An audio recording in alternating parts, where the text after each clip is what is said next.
নমস্কাৰ মোৰ মৰমৰ অসমবাসী ৰাইজ আপোনালোক সকলোলৈকে পোনপ্ৰথমে মই মোৰ ছ'চিয়েল মিডিয়া প্লেটফৰ্মলৈ স্বাগতম জনালোঁ হয় গীত পৰিৱেশন কৰিবলৈ মতা নাছিলে তেখেতৰ ৱাইফক মাতিছিলে অসধৰ্মিনীক গতিকে তেখেতে আচলতে বিহু প্ৰগ্ৰেম চাব আহিছিলে আৰু কিছু বিহু কমিটিৰ সদস্যৰ নিৰ্দেশতে তেখেতে গীত পৰিৱেশন কৰিবলৈ গৈছিলে আৰু মাতিছিলে একচুৱেলি ষ্টেজত মাতি এজন আৰ্টিষ্টক তেনেদৰে অপমান কৰাটো অতি দুৰ্ভাগ্যজনক বিষয় মই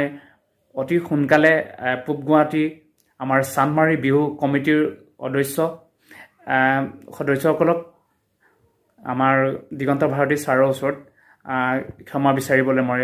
অনুৰোধ জনালোঁ আৰু গোটেই অসমবাসীৰ ৰাইজৰ আগত ক্ষমা বিচাৰক আচলতে তেনেকুৱা পৰিৱেশ আচলতে ভৱিষ্যতৰ দিনত আমি হোৱাটো নিবিচাৰোঁ আৰু শিল্পী এজনক তেনেকৈ অপমান কৰাটো বহুত বেয়া বিষয় গতিকে এইটো পৰ্যায়লৈ যাব নালাগে মই আহ্বান জনালোঁ থেংক ইউ ছ' মাছ